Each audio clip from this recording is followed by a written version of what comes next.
Hello students, आज हम लोग आगे बढ़ेंगे।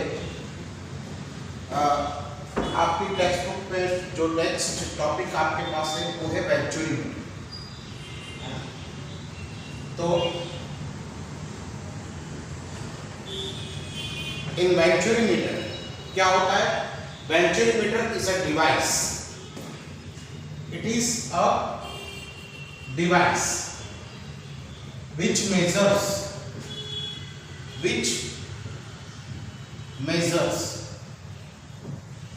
the speed of fluid flow, which measures the speed of the fluid flow। अच्छा, अगर वेंचुरीमीटर जो है आप देखोगे तो उसका schematic diagram, the schematic diagram of a venturometer is like this। यहाँ से आपके पास एक जो ओरिजिनल पाइप है, जो ओरिजिनल पाइप से यहाँ पर ये फ्लो जा रहा है ना, ये वाला ओरिजिनल पाइप है जिसके अंदर से फ्लो जा रहा है। And here this is constricted area. Okay, so this is constriction. Okay, now here the fluid is flowing like this in this direction, and the fluid is made to pass through this constriction. Here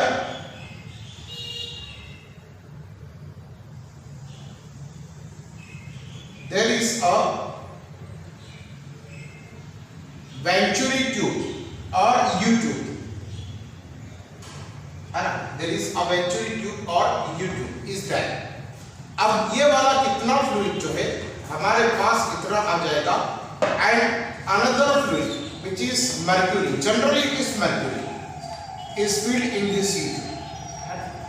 तो यहाँ पर ये mercury tube जो है, mercury fluid यहाँ पर बढ़ा जाता है। अब let us say the density of mercury is ρ2। That is here density of this fluid which is flowing through this pipe, और जिसकी हम लोगों को स्पीड मेजर करनी है, वो फ्लूइड की डेंसिटी है ρ1।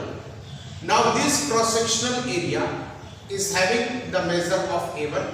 Here the velocity is V1 and here the pressure is P1। Again I repeat, देखिए यहाँ पर जो फ्लूइड चल रहा है ना ओरिजिनल पाइप में, उसकी वेलोसिटी V1 है, प्रेशर P1 है और एरिया जो है A1 है, और यहाँ पर ये वाला आपके पास ρ1 है। अब चलिए यहाँ पर जो है ये वाला A2 है, यहाँ पर जो उसकी वेलोसिटी है वो V2 है, और यहाँ पर आपके पास ये P2 है ना? तो ये वाला आपके पास P2 है। और अगर आप देखोगे यहाँ पर, तो फॉर एग्जाम्पल यहाँ पर आपके पास द डिफरेंस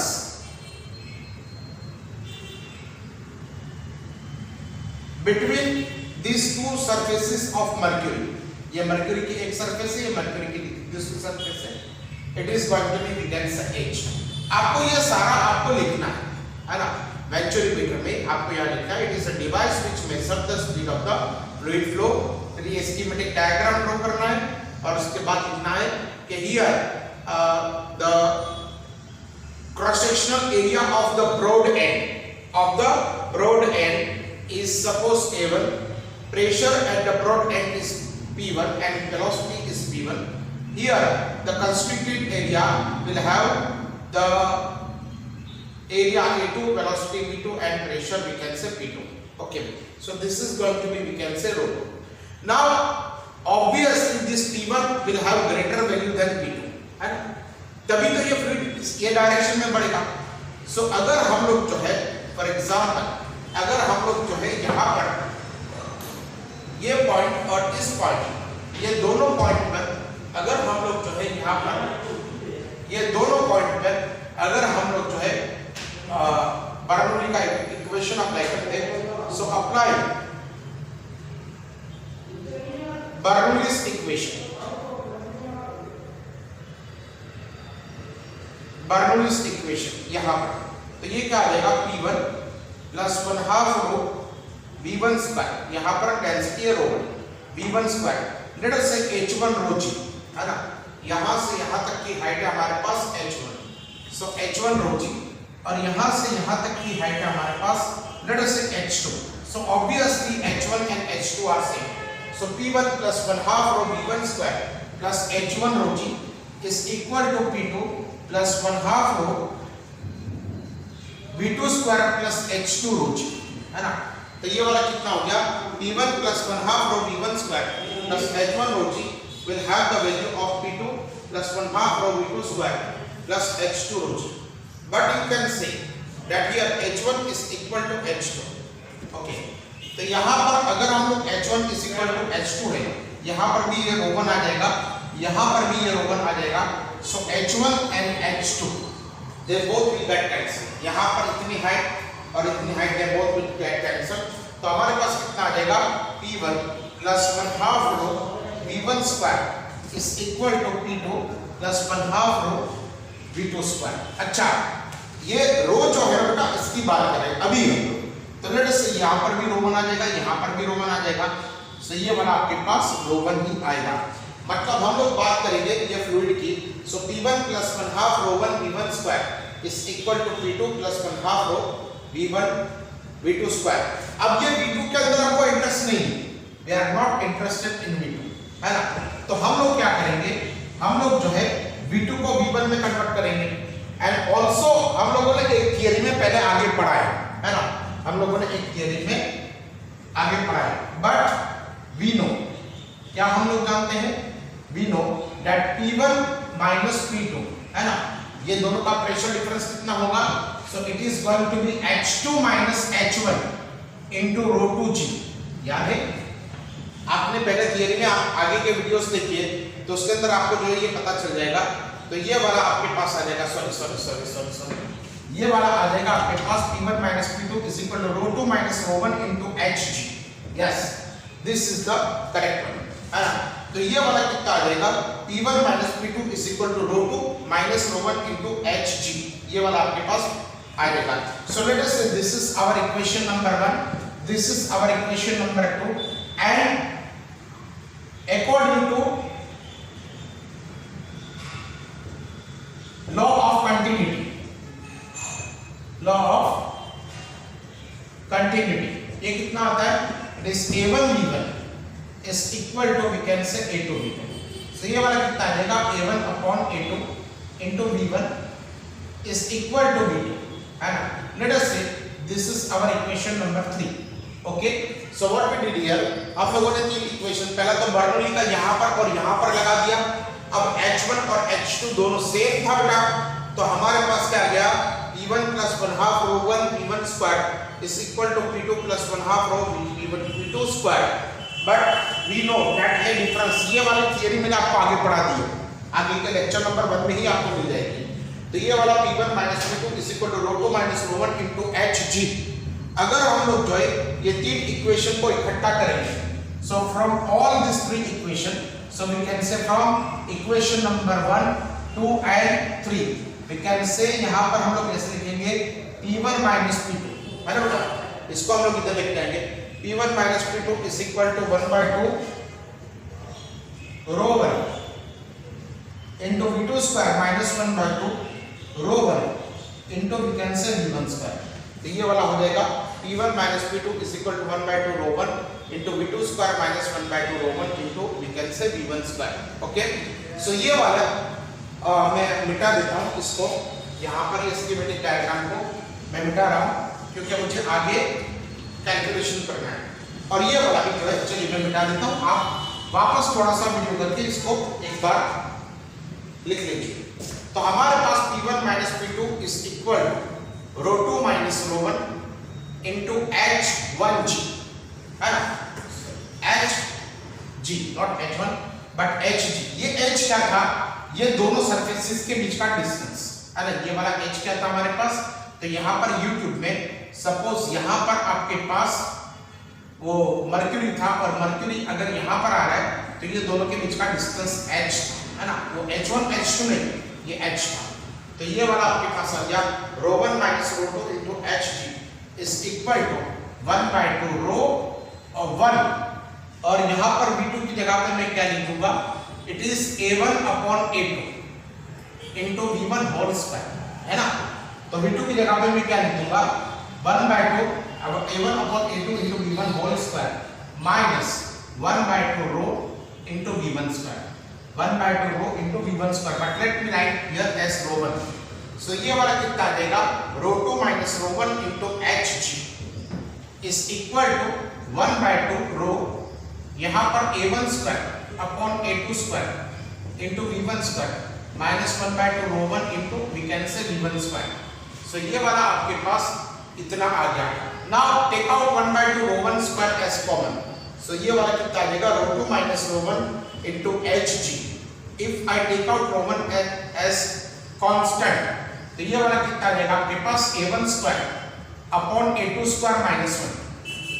एग्रीड। और V1 स्क्वायर तो वैसे के वैसा, क्योंकि V1 हमको चाहिए तो we will take V1 as the subject of the equation. तो ये वाला हमारे पास क्या मिलेगा rho 2 minus rho 1 into Hg is equal to 1/2 rho 1। अब यहां पर अगर मैं एलसीएम लूंगा तो ये वाला आ जाएगा A2 स्क्वायर और ये दोनों का मल्टीप्लिकेशन हो जाएगा A1 square minus we can say A2 square into V1 square. Now make this V1 square as the subject of the equation. तो ये वाला कितना आ जाएगा 2 rho 2 minus rho 1 into Hg upon rho 1 into A1 square minus A2 square into A2 square is equal to V1 square.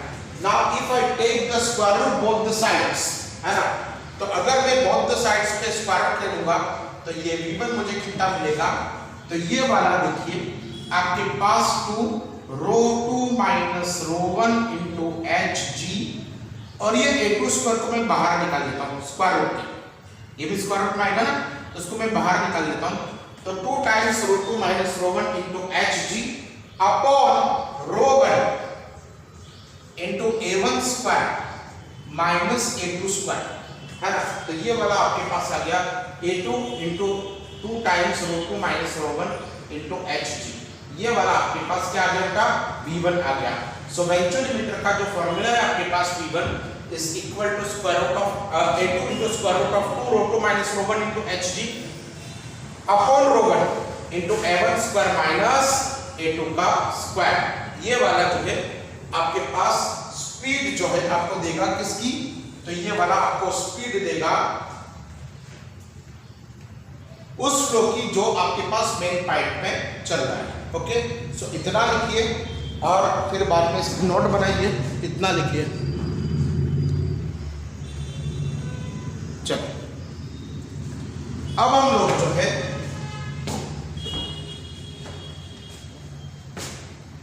बेटा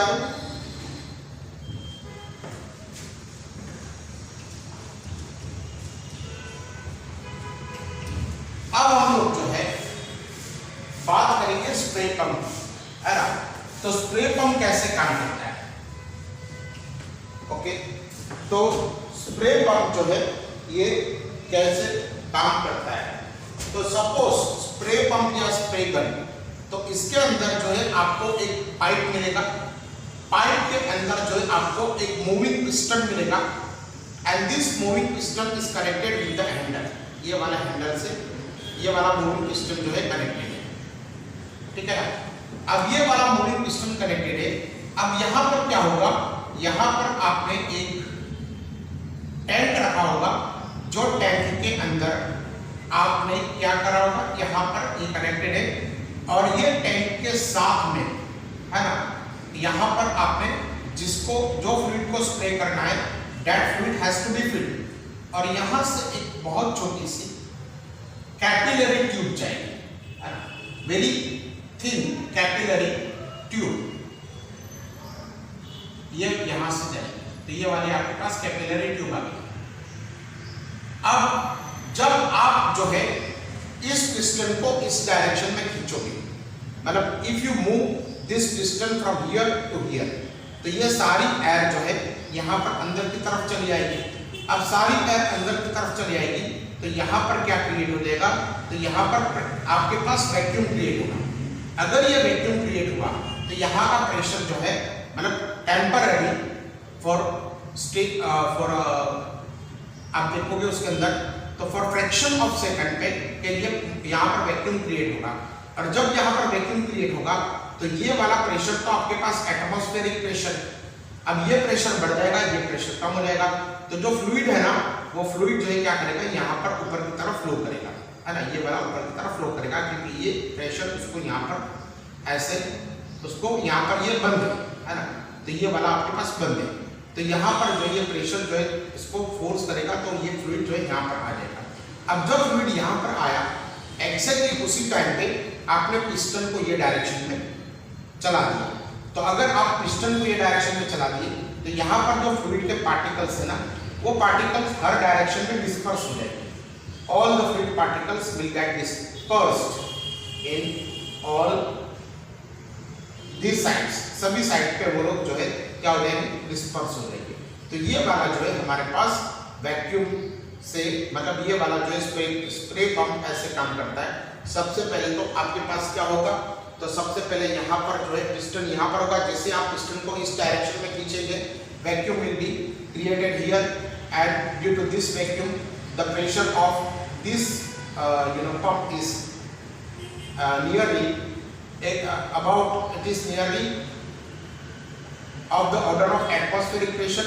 So all this fluid will move in this direction, and if all this fluid will move in this direction, so what will happen when this fluid comes to this point, at that time you start pushing the piston in the opposite direction, so all the fluid will get disturbed dispersed, है ना। तो ये वाला आपके पास हो गया vacuum या spray pump के बारे में। अब दूसरा एक टॉपिक आपके टेक्स्ट बुक में दिया हुआ है वो हार्ट अटैक दिया हुआ है ना। तो हार्ट अटैक भी कैसे होता है, तो जैसे आपके पास कोई भी आर्टरी होगी, सपोज ये आर्टरी होगी, what is this, this is nothing but this is artery, और यहाँ पर जो है अगर आपके पास यहाँ पर ये प्लेग जमा हो गया, प्लेग जनरल ये आपके पास बैड कोलेस्टेरॉल होता है, कोलेस्टेरॉल है ना, तो यहाँ पर प्लेग जो है जमा हो गया। अब यहाँ पर जो है ब्लड जो फ्लो होगा, तो यहाँ पर जो है ब्लड फ्लो होगा, तो इस पॉइंट पे उसकी स्पीड ब्लड की बढ़ जाएगी। लेट अस से ये वाला क्रॉस सेक्शनल एरिया A1 है और यहाँ पर स्पीड B1 है, तो ये वाला क्रॉस सेक्शनल एरिया A2 है, तो यहाँ पर स्पीड जो है कितनी हो जाएगी, B2। सो यहाँ पर अगर आप इक्वेशन ऑफ कंटिन्यूटी लगाते, so A1 B1 is equal to we can say A2 B2। अब A2 जो है बहुत स्मॉल है तो B2 को बहुत बढ़ना पड़ेगा। अगर B2 जो है बढ़ गया तो क्या हो जाएगा यहाँ पर, तो यहाँ पर जो अगर B2 जो है बढ़ गया तो यहाँ पर उसकी स्पीड जो है बहुत बढ़ जाएगी, और अगर बहुत स्पीड से ये ब्लड ऐसे आया ना तो बहुत जल्दी ये इस डायरेक्शन में जाएगा, मतलब यहाँ का छोटा सा पार्ट क्या हो जाएगा, तो ये छोटा सा पार्ट जो है इसके अंदर टेम्पररी वैक्यूम क्रिएट हो जाएगा, मतलब लो प्रेशर हो जाएगा, वैक्यूम तो नहीं कह सकते आप लेकिन लो प्रेशर हो जाएगा, है ना। तो लो प्रेशर, बहुत लो प्रेशर हो जाएगा। अब लो प्रेशर होगा तो आर्टरी को जो है, जो एक्सटर्नल प्रेशर है ना, एक्सटर्नल प्रेशर जो हमारे बॉडी के अंदर होता है वो इस आर्टरी को दबा देगा, मतलब इस आर्टरी को कंस्ट्रिक्ट कर देगा। सो ये वाली आर्टरी हमारे पास कैसे हो जाएगी, this artery will be like this, है ना, ये ऐसे जो है दब जाएगी। अब ये आर्टरी जो है ऐसे दब गई, है ना, तो इसको खोलने के लिए हमारा जो हार्ट है वो और ज्यादा प्रेशर डालेगा, तो और ज्यादा प्रेशर होगा तो और ज्यादा जो है यहाँ पर वेलोसिटी बढ़ेगी, और ज्यादा वेलोसिटी बढ़ेगी तो ये वाला क्या हो जाएगा कि और ज्यादा जो है यहाँ पर आपको वेलोसिटी मिलेगी, और ज्यादा वेलोसिटी मिलेगी तो वापस यही प्रोसेस जो है रिपीट होगी। अब यही वापस प्रोसेस रिपीट होगी तो कंटिन्यूस, है ना, ये कंटिन्यू रहेगी, तो इसी को हम लोग क्या कहते हैं, हार्ट अटैक। अगर हार्ट अटैक से बचना हो तो जनरली डॉक्टर्स क्या करते हैं कि यहाँ से यहाँ तक का बाईपास बना देते हैं, है ना। कहीं आर्टरी आपकी कहाँ से, आपके पैर से नहीं, या आपके जो है किसी भी मतलब जो भी पेशेंट होता है उसके बॉडी के पार्ट में से आर्टरी लेके इसको यहाँ जोड़ देते हैं और यहाँ पर जोड़ देते हैं, ये ब्लड जो है अब यहाँ से ऐसे फ्लो होने लग जाता है, तो this is known as bypass. ये वाला हो गया हमारे पास हार्ट अटैक।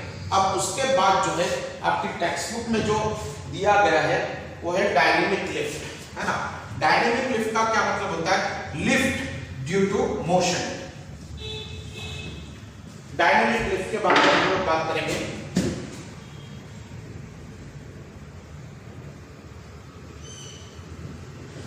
तो अगर डायनेमिक लिफ्ट के बारे में बात करेंगे हम लोग,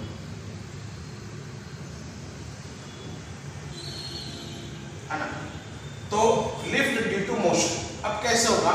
सपोज ये वाला आपके पास कोई बॉल है ना, सपोज ये क्रिकेट बॉल है and it is moving like this, तो उसके अंदर जो है अगर आप देखोगे तो स्ट्रीम लाइंस ऐसे चलेगी, है ना, ये स्ट्रीम लाइंस जो है ऐसे चलेगी, ये स्ट्रीम लाइंस ऐसे चलेगी, है ना, ये स्ट्रीम लाइंस जो है ऐसे यहाँ पर आपके पास चलेगी। अगर स्ट्रीम लाइन ऐसे चलेगी ना, तो यहाँ पर जो प्रेशर होगा ना, वही प्रेशर जो है यहाँ पर चलेगा। मतलब जो है यहाँ पर कोई डायनेमिक लिफ्ट नहीं होगी if it is not moving. मतलब ये अगर रोटेशनल मोशन अपनी एक्सिस के आसपास नहीं कर रहा है और सीधा सीधा ट्रांसलेटरी मोशन कर रहा है, तो यहाँ पर उसको कोई डायनेमिक लिफ्ट नहीं मिलेगी। मतलब क्या कि ये जो है आपके पास पोल है ना, ये स्ट्रीम लाइंस को चीरता हुआ सीधा जो है, ये विंड की जो स्ट्रीम लाइंस है ना, उसको चीरता हुआ सीधा के सीधा आपके पास इस डायरेक्शन में मोशन करेगा। But if you start spinning this pole, suppose ये डायरेक्शन में आप इसको जो है स्पिन करवाते हो और साथ साथ में उसको ये वाले डायरेक्शन में जो है यहाँ पर भेजते हो, तो यहाँ पर क्या हो जाएगा कि ये वाली, बिकॉज ये वाला ऐसे कर रहा है ना, तो ये अपने साथ में स्ट्रीम लाइंस को भी और वेलोसिटी देगा। मतलब stream lines which are in contact with this pole will get more velocity. तो यहाँ पर वेलोसिटी आपके पास क्या हो जाएगी? बढ़ जाएगी। लेट अस से यहाँ पर v1 है ना, तो ये v1 जो है आपके पास ये स्ट्रीम लाइन का, तो देखिए बेटा, सॉरी फोन आ गया था। तो ये वाला जो है अगर आप देखोगे तो यहाँ पर अगर आप देखोगे तो यहाँ पर उसके वेलोसिटीज जो है ये ज्यादा नहीं, मतलब ये वेलोसिटीज विल इंक्रीज। अगर वेलोसिटी इंक्रीज होती है तो प्रेशर डिक्रीज होगा। क्यों मालूम है? क्योंकि P1 plus 1/2 rho V1 square plus H1 rho G is equal to P2 plus 1/2 rho V2 square plus H2 rho G, है ना। अगर H1 और H2 हम लोग सेम हाइट गिनते, ये वाला अगर हम लोग कैंसिल करें तो P1 plus 1/2 rho V1 square is equal to P2 plus 1/2 rho V2 square. अब यहाँ पर जो V1 बढ़ेगा ना, ये V1 बढ़ेगा तो P1 को कम होना पड़ेगा, क्योंकि ये दोनों का एडिशन इतना ही होना चाहिए। अब यहाँ पर क्या होगा? ये बॉल की जो स्पिन इस डायरेक्शन में है, तो ये वाली वेलोसिटी से ऑपोजिट, मतलब ये वेलोसिटी जो आपके पास V2 है ना, इसको यहाँ पर ये कम करेगा। इसको अगर कम करेगा तो यहाँ का प्रेशर क्या हो जाएगा? बढ़ जाएगा। अगर ये कम होगा तो यहाँ वाला प्रेशर आपके पास बढ़ जाएगा। अगर ये वाला प्रेशर बढ़ गया है ना, तो यहाँ पर आपके पास क्या हो जाएगा? मोर प्रेशर हो जाएगा। अब ये मोर प्रेशर हुआ तो यहाँ पर जो है लेस प्रेशर हुआ। अब ये मोर प्रेशर और लेस प्रेशर, तो ये दोनों के बीच का प्रेशर डिफरेंस क्रिएट हो गया, और प्रेशर डिफरेंस क्रिएट होगा तो ये मोर प्रेशर से लेस प्रेशर की तरफ जो है ये बॉल को लिफ्ट करेगा, ये बॉल को जो है लिफ्ट करेगा। उसी को हम लोग कहते हैं डायनेमिक लिफ्ट, है ना। तो ये वाला जो है ये मोर प्रेशर जो है इस बॉल को ऊपर की डायरेक्शन में जो है लिफ्ट करेगा। अगर इसको ऊपर की डायरेक्शन में लिफ्ट करेगा तो यहाँ पर आपके पास मोर प्रेशर और यहाँ पर आपके पास जो है लेस प्रेशर जो है, इसकी वजह से यहाँ पर ये हो जाएगा। चलिए अब अगर हम लोग जो है बात करेंगे एरोफॉइल की, जैसे हमारे पास एरोप्लेन है ना, तो एरोप्लेन है, तो एरोप्लेन की जो विंग्स होती है ना, उसकी विंग्स का क्रॉस सेक्शन अगर देखोगे ना, वो रिकॉर्ड हो रहा है। हाँ, इसके पहले भी नहीं हुआ था रिकॉर्ड, पूरा वापस करना पड़ा।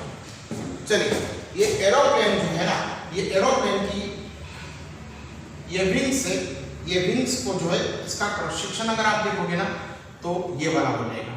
तो अगर क्रॉस सेक्शन ये वाला हो जाएगा, मतलब ये वाला क्रॉस सेक्शन होता है, इस शेप को हम लोग कहते हैं एरोफॉइल। इस शेप को हम लोग कहते हैं, the shape of this wing is known as cross section, जो इसको हम लोग कहते हैं एरोफॉइल। अब जब ये इस डायरेक्शन में जो स्ट्रीम लाइंस जाएगी ना, तो ये डायरेक्शन में उसको, मतलब ये इसकी वजह से ये डायरेक्शन में फोर्स लगेगा, तो इसको जो है फोर्स, ये विंग्स जो है स्ट्रीमलाइन को इस डायरेक्शन में फोर्स लगाती है ना, तो ये डायरेक्शन में जो है आपको ऑपोजिट डायरेक्शन में उसका फोर्स मिलेगा अकॉर्डिंग टू थर्ड लॉ। ये विंग्स की शेप ही ऐसा बनाया जाता है ताकि ये डायरेक्शन में जो है स्ट्रीमलाइंस जो आपकी एयर की हो वो ये डायरेक्शन में जाए। अगर वो ये डायरेक्शन में जाए तो इसको ऑपोजिट डायरेक्शन में जो है फोर्स मिलेगा, और ऑपोजिट डायरेक्शन में अगर फोर्स मिलेगा तो ये विंग्स जो है ये एयर के अंदर उठ जाएगी, और एयर के अंदर अगर उठेगी तो क्या हो जाएगा यहाँ पर कि आपको अपर डायरेक्शन में आपको फोर्स मिलेगा, और अपर डायरेक्शन में आपको फोर्स या तो प्रेशर मिलता है। सो इस वजह से जो है आपका एरोप्लेन भी ऊपर की तरफ जो है फ्लाई करने लग जाएगा। This is how we can easily say that इसको हम लोग क्या कहते हैं, मालूम, इसको हम लोग कहते हैं मैग्नस इफेक्ट।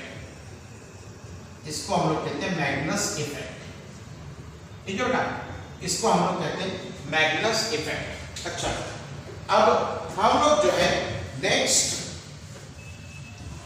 टॉपिक पर जाते हैं, और नेक्स्ट टॉपिक हमारे पास ये है विस्कोसिटी, है ना।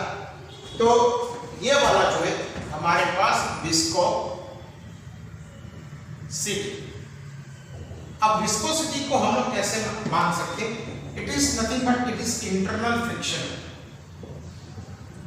इंटरनल फ्रिक्शन बताया था ना मैंने आपको जो इसके पहले फ्रिक्शन के बारे में कि दो टाइप के फ्रिक्शन होते हैं, एक तो आपके पास इंटरनल फ्रिक्शन और दूसरा होता है एक्सटर्नल फ्रिक्शन।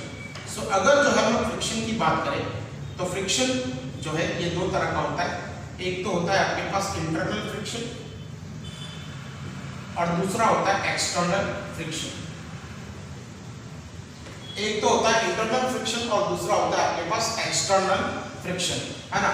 इंटरनल फ्रिक्शन जो है ये आपके पास विस्कस फोर्स होता है, तो ये वाला आपके पास विस्कस फोर्स हुआ, और एक्सटर्नल फ्रिक्शन के अंदर आपके पास होगा रोलिंग फ्रिक्शन, फिर या तो आपके पास जो होगा वो काइनेटिक फ्रिक्शन, स्टैटिक फ्रिक्शन और रोलिंग फ्रिक्शन। तो काइनेटिक फ्रिक्शन, स्टैटिक फ्रिक्शन और रोलिंग फ्रिक्शन ये वाला आपके पास ऐसा होगा। चलिए ठीक है, तो ये विस्कोसिटी जो है आपको ऐसे रहेगी। तो विस्कोसिटी इज इंटरनल फ्रिक्शन, अब ये वाला आपके पास हो जाएगा। अब ये विस्कोसिटी कैसे होता है देखिए मैं आपको बता रहा हूँ। देखिए हम लोग जो है अगर आपने थिन फ्लूइड ले लिया लाइक वाटर, तो it is less viscous, it is less viscous, उसकी विस्कोसिटी क्या हो जाएगी? कम होगी। The viscosity of the fluid like water is less. Okay, now if you take thick fluid like castor oil, तो अगर आपने castor oil ले लिया तो it is more viscous, it is more viscous, ये वाला ज्यादा विस्कस होगा, इसकी विस्कोसिटी आपके पास ज्यादा मिलेगी। तो विस्कोसिटी ये वाला आपके पास इंटरनल फ्रिक्शन, तो thin fluid like water is it is less viscous, and thick fluid like castor oil it is more viscous, है ना। So viscosity in other words viscosity gives an idea about the thickness of the fluid. It gives an idea about the thickness of the fluid. It gives an idea about the thickness of the fluid. जितनी ज्यादा thickness होगी ना उतनी ज्यादा जो है हमारे पास viscosity होगी। नाउ विस्कोसिटी जो है इसी को भी मेजर किया जाता है, and measured in terms of viscosity जो है viscosity is measured in terms of coefficient is measured in terms of coefficient of viscosity.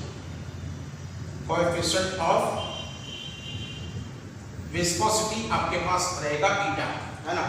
तो viscosity is measured in terms of coefficient of viscosity eta, है ना। coefficient of viscosity आपके पास अब क्या होगा जाएगा बेटा, ये हो जाएगा आपके पास eta. So viscosity is measured in terms of coefficient of viscosity which is nothing but eta. अब ये eta क्या है मालूम? इसके बारे में हमको पढ़ने के लिए सबसे पहले हमको एक चीज पढ़नी होगी जिसको हम लोग कहेंगे वेलोसिटी ग्रेडियंट। क्या कहेंगे बेटा? इसको हम लोग कहेंगे वेलोसिटी ग्रेडियंट और it is defined here as delta v by delta x। क्या हो जाएगा? It is delta v by delta x। तो चलिए वेलोसिटी ग्रेडियंट को अगर हम लोगों को पढ़ना है ना तो हमको जो है फ्लूइड फ्लो के बारे में माइक्रोस्कोपिकली देखना पड़ेगा। तो if I look at the fluid flow microscopically, fluid flow को मैं कैसे देखता हूं? माइक्रोस्कोपिकली अगर देखता हूं तो मुझे क्या दिखाई देगा मालूम? आई can see the layers of the fluid, है ना। ये वाला एक लेयर हो गया, यहां पर ये दूसरा लेयर हो गया, this is the third layer. तो I can see layer number 1, layer number 2 and layer number 3। ऐसे फ्लूइड के लेयर के ऊपर लेयर के ऊपर लेयर ऐसे जो है फ्लूइड में फ्लो करेंगे। मतलब क्या कि फ्लूइड जब फ्लो करेगा ना, जैसे वाटर फ्लो करता है, तो अगर आप माइक्रोस्कोपिकली देखोगे ना तो आप देखोगे कि वाटर के लेयर के ऊपर दूसरा लेयर, उसके बीच में तीसरा लेयर, इस तरह से लेयर चलते हैं और यहाँ पर जो फ्रिक्शन लगता है ना दो लेयर के बीच में, बस उसी को हम लोग विस्कोसिटी कहते हैं। ये वाला यहाँ पर आपको उसको फ्रिक्शन लगेगा, इंटरनल फ्रिक्शन लगेगा, उसको हम लोग जो है यहाँ पर अगर आप देखोगे माइक्रोस्कोपिकली तो यहाँ पर माइक्रोस्कोपिकली जो है अगर आप देखोगे तो फ्लूइड के लेयर के ऊपर लेयर चलेगी। जैसे मैं आपको एक एग्जांपल दूं, I can give you a simple example like this.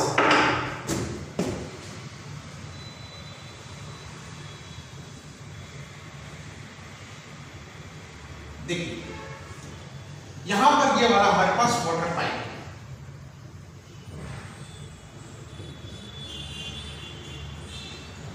ये वाला हमारे पास वाटर पाइप है। तो अगर वाटर पाइप है तो यहां पर आपके पास मैक्सिमम वेलोसिटी होगी वाटर पाइप का। यहां पर जो ये जो है आपके पास वाटर अगर फ्लो करेगा, हियर water is flowing,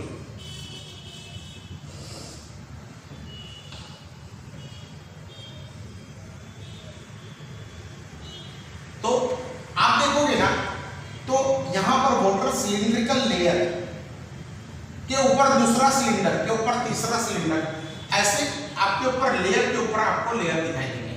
मतलब ये वाला सेकंड लेयर, ये वाला थर्ड लेयर,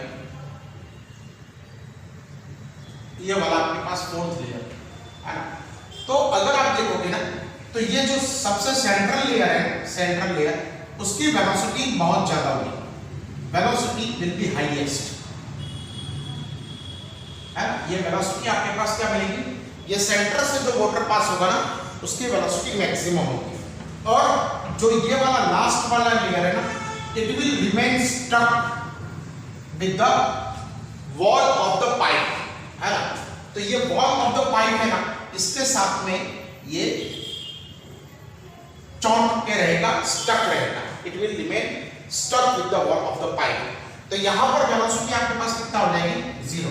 तो ये वाली वेलोसिटी आपके पास 0 हो जाएगी। Now if I analyse this situation, तो देखिए ये एक लेयर के ऊपर दूसरा लेयर, अगर मैं सिर्फ इतना पार्ट बात करूं मैं आपको वापस अगेन, तो ये वाला जो है, ये जो सेंट्रल लेयर है ना, उसकी वेलोसिटी सबसे ज्यादा मैक्सिमम होगी, उसके बाद वाले लेयर की वेलोसिटी उससे कम होगी, उसके बाद वाले लेयर की वेलोसिटी उससे कम होगी, उसके बाद वाले लेयर की वेलोसिटी उससे कम होगी, उससे भी कम होगी, उससे भी कम होगी, और यहाँ पर 0 है ना, ये वाला आपके पास 0 हो जाएगा।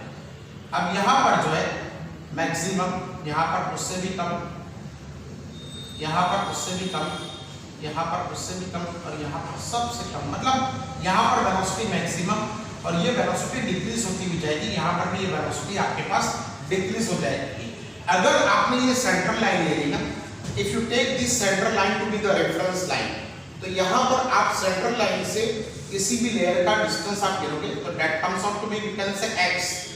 अगर ये लेयर का डिस्टेंस देखोगे, सपोज दिस इज x1 और यहाँ पर, यहाँ से सेंट्रल लाइन से इसका दूसरा लेयर लेते, इसका डिस्टेंस है हमारे पास x2 है ना।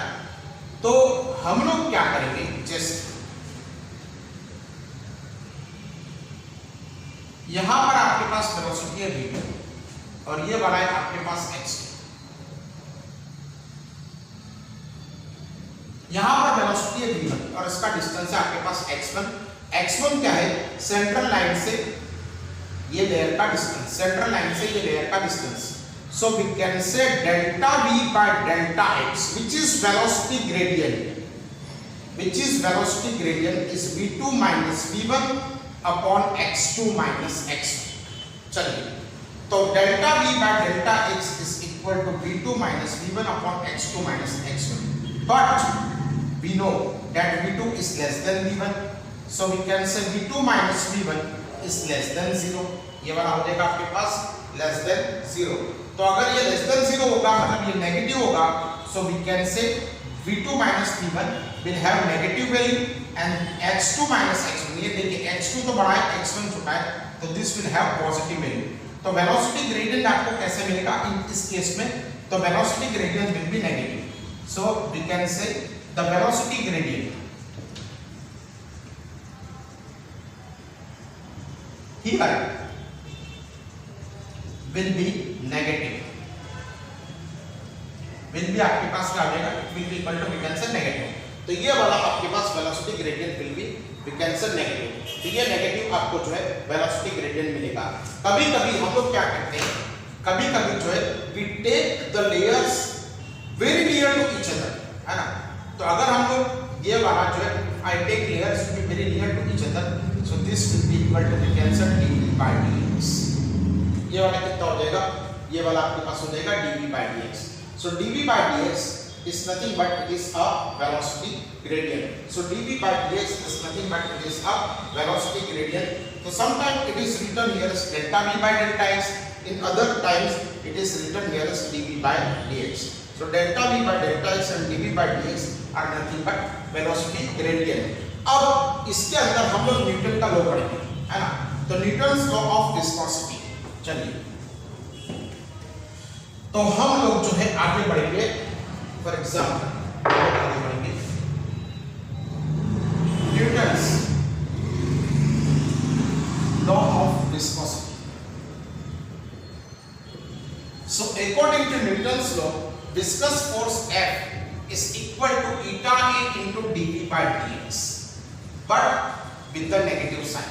ओके, सो देखिए अगर दो लेयर है, ये दो लेयर है, तो ये दो लेयर के बीच का अगर हम लोग जो विस्कस फोर्स करेंगे तो विस्कस फोर्स आपको कितना मिलेगा, minus eta A into dv by dx। What is this eta? Eta is nothing but it is coefficient of viscosity, coefficient of viscosity। A is cross-sectional area, A is what? It is cross-sectional area, and what is this dv by dx? So dv by dx is nothing but it is velocity gradient। इसको हम लोग क्या कहेंगे, velocity gradient, है ना। तो ये velocity gradient हो गया, ये वाला आपके पास cross-sectional area हो गया, और dv by dx आपके पास क्या हो गया बेटा, velocity gradient। Now why this minus sign is there, है ना। तो माइनस साइन क्यों हो रही है, because velocity gradient self is a negative, है ना। तो यहाँ पर f is equal to minus eta A into dv by dx। इसके अंदर ये dv बाई dx खुद नेगेटिव है, और ये नेगेटिव मिला के आपको पॉजिटिव मिल जाएगा। तो ये वाला आपके पास हो गया न्यूटन्स लॉ ऑफ विस्कोसिटी। तो ये वाला आपके पास is equal to eta A into we can say dv by dx। ये वाला जो है आपके पास विस्कस फोर्स आ गया। अब इससे हम लोग ईटा की डेफिनेशन कैसे बनाएंगे, so eta is equal to it is f into dx by a into dv but with the negative sign, है ना। तो eta is equal to f dx into a into dv। आपके टेक्स्ट बुक में उसको कैसे लिखा हुआ है, देखिए यहाँ पर f है और dx की जगह पे हम लोग क्या लिखेंगे, डेल्टा x, और यहाँ पर a और यहाँ पर हम लोग लिखेंगे डेल्टा b। dx की जगह पे मैंने डेल्टा x लिख दिया, dv की जगह पे मैंने डेल्टा b लिख दिया। अब आपकी टेक्स्ट बुक में उन लोगों ने कैसे लिखा हुआ है, तो देखिए आपके टेक्स्ट बुक में जो है उन लोगों ने वेलोसिटी ग्रेडियंट को कैसे लिखा है, यहाँ पर वेलोसिटी v दी है और यहाँ पर x = 0 दिया है। यहाँ पर जो है उन्होंने x x1 = 0 दिया है, x2 = l दिया हुआ है और यहाँ पर वेलोसिटी जो है आपकी 0 दी है ना। Late us say this v = 0। तो अगर हम लोग यहाँ पर delta v by delta x लेंगे, सो let us say this is v2 और ये वाला आपके पास आ गया v1। सो ये वाला v2 माइनस v1 है ना, v2 minus v1 upon x2 minus x1। सो delta v by delta x is equal to v2। v2 कितना है आपके पास 0 माइनस ये वाला आपके पास आ गया v अपॉन x2 कितना है l माइनस 0 है ना। तो delta v by delta x आपकी टेक्स्ट बुक में जो कैलकुलेट किया ना, it is minus v by l। अगर आप उसको यहां पर पुट करोगे, so what you will get, eta is equal to minus f by a और delta v by delta x that is minus l by v है ना। तो eta is equal to minus into minus plus ये fl by ab, ये वाला हमारे पास जो है क्या आ गया, ये विस्कोसिटी का आपके पास फॉर्मूला आ गया। अब उसके बाद जो है हम लोग आगे बढ़ेंगे और उसके बाद जो है हमारे पास स्टोक्स लॉ है ना। चलिए अब ओके चलिए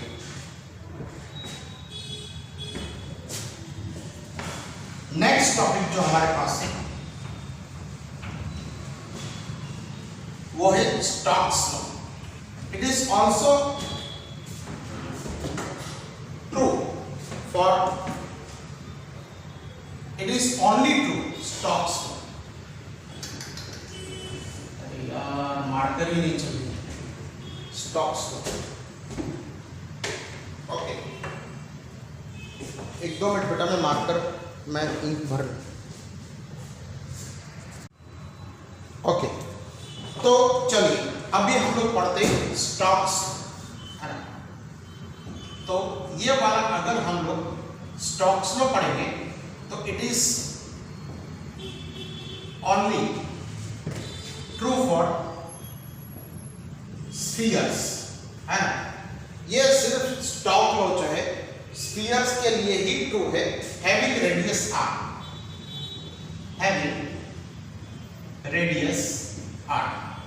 अच्छा, मैं स्टोक्स लॉ जो है इसको प्रूव करने के लिए मैं यहां पर जो है सपोज आपके पास एक सिलेंडर है, this cylinder is filled with fluid. Okay so we can say here the cylinder is filled with fluid, cylinder is filled with fluid of density rho, of density suppose rho है ना। अब अगर यहां पर आपने एक sphere को यहां पर गिराया, okay, so if you drop a sphere here at this particular point, so what will happen, this sphere will start moving in downward direction. So if a sphere is released at this surface of the fluid, so if the sphere is released at the surface of the fluid, at the surface of the fluid, so what will happen, this will start with moving. Suppose this sphere is moving with velocity v, है ना, तो ये वाली velocity v से move करता है, तो यहाँ पर उसको एक विस्कस फोर्स लगेगा। यहाँ पर जो लेयर्स है ना ये फ्लूइड के, वो भी उसके साथ में मोशन करेंगे, तो ये लेयर के बीच में रिलेटिव मोशन स्टार्ट होगा। कैसे, देखिए अगेन आएगी, ये वाला जो है अगर आप देखोगे यहाँ पर इस डायरेक्शन में मोशन कर रहा है, तो इस डायरेक्शन में अगर मोशन कर रहा है तो all the layers which are stuck with the surface of this sphere, they will start moving in a downward direction. So what will happen, there will be a relative motion between the layers, and this relative motion, ये वाला जो relative motion है ना, इसकी वजह से ये layer के बीच में एक viscous force लगेगा, and that viscous force is given by F is equal to 6 pi eta r into v. Again क्या होगा ये viscous force? और न्यूटन का तुमको मालूम है, न्यूटन वाला F is equal to minus eta a into dv by dx, है ना. लेकिन अगर आपके पास ये स्फीयर हुआ तो स्टोक्स क्या कहता है? Stokes says that the viscous force between the layers of the fluid will be equal to 6 pi eta rv. What is this 6? 6 is the number, pi 3.14, eta is coefficient of viscosity of this fluid. ये fluid जो है ना बेटा, ये वाला fluid, उसकी coefficient of viscosity है. What is this r? R is the radius of this sphere. ये r जो है radius of the sphere है, and where v is velocity with which it is moving in a downward direction, or velocity with which the sphere is moving in a downward direction. So हम लोगों ने क्या सीखा? According to Stokes law, F is equal to 6 pi eta rv, है ना?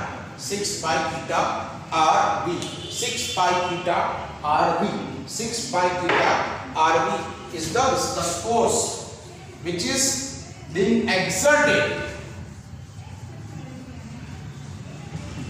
on the fluid. अच्छा, अब एक और इक्वेशन जो है आपकी टेक्स्ट बुक में ऐसे दिया हुआ है. देखिए मैं आपको बताता हूं कि सपोज